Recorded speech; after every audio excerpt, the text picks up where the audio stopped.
Vamos a continuar con la siguiente parte, la última parte de este caso, que, bueno, 2 años después de estar en tratamiento con Tagrisso o Semertinib, el paciente obtuvo un TAC de pulmón que demostró una lesión midiendo 3.1 centímetros en el lóbulo medio del pulmón derecho, junto al bronquio derecho, indicando recurrencia y progresión.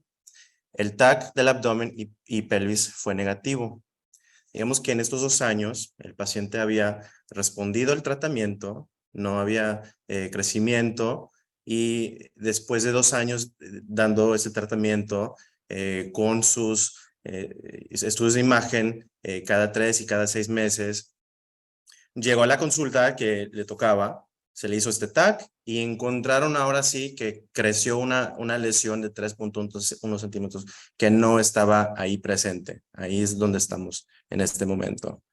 La pregunta para la doctora Rodríguez: ¿por qué regresó el tumor?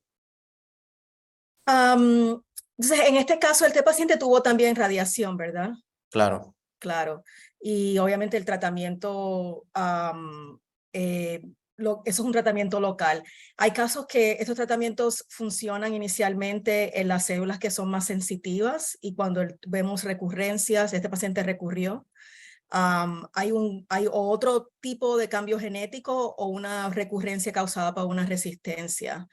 Entonces, es importante en estos casos, y ahora tenemos nueva tecnología para entender el proceso, porque muchos pacientes cuando vemos un cambio de progresión tenemos la oportunidad de hacer una prueba de una biopsia líquida, que es una prueba de sangre que evalúa cómo está dinámicamente, cómo está cambiando este gen EGFR. Si ahora las células están creciendo por otro mecanismo, podemos a veces identificar una recurrencia causada por otro mecanismo y eso puede guiar un cambio del tratamiento. También hay un 5 a 15% de casos que han progresado por una transformación de las células a células pequeñas, pero eso no es muy común. Ahora todos los panelistas ven muchos pacientes de cáncer del pulmón y probablemente han visto ese evento, pero no es un evento común.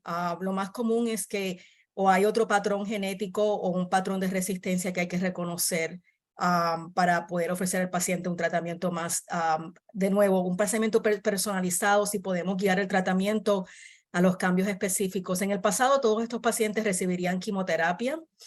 Ahora también tenemos data que en estos pacientes específicamente que progresan en osimertinib, añadiendo inmunoterapia, esa quimioterapia no hace diferencia. Eso se presentó recientemente en la conferencia de oncología en mayo. Entonces, en estos casos, para mí es importante entender por qué. Y el por qué no es tan claro. El por qué nos hace falta información. A veces una biopsia del tumor. En muchos casos podemos hacer en la oficina esa prueba genética en la sangre que nos puede dar información a veces en una semana o 2 semanas en términos de entender el proceso para el paciente. Excelente, muchas gracias. Una pregunta, doctor Chaporri. Si no tiene uno acceso a las biopsias líquidas, ¿es suficiente hacer una biopsia del mismo tumor que se encontró en la tomografía? ¿Es suficiente? Bueno, depende de cuál es la definición de suficiente, ¿verdad? Yo creo Bueno, que... perdón, para aclarar, para hacerse el estudio donde se pudiera notar o no notar esa transformación que la doctora Rodríguez mencionó. Sí, claro. A lo que me refería es a cualquiera que sea el mecanismo por el cual puedes obtener DNA para hacer una secuenciación, yo creo que es apropiado. Suficiente, de alguna manera, depende de qué cosa es lo que encuentras, ¿verdad?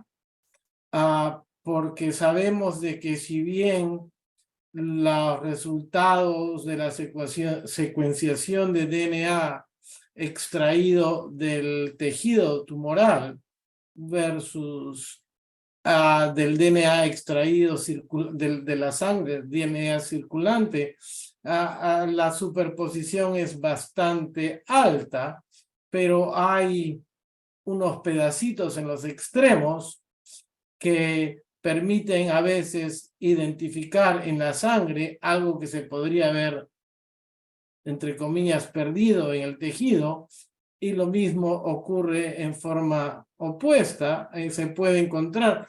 Ya han habido estudios que han comentado en eso y que han concluido que la mejor forma o la forma ideal es tratar de que se obtenga la secuenciación de ambos, del DNA que se obtiene del tejido en base a la biopsia y del DNA circulante que se obtiene en base a la muestra de sangre.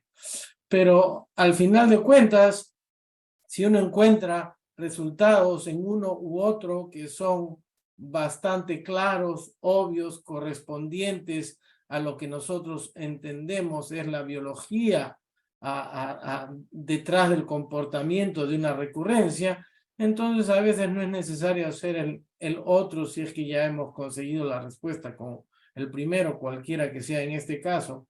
En el escenario que tú presentas, no hay acceso a la biopsia líquida o a la muestra de sangre para hacer el test de DNA circulante, entonces el DNA del tejido sería suficiente.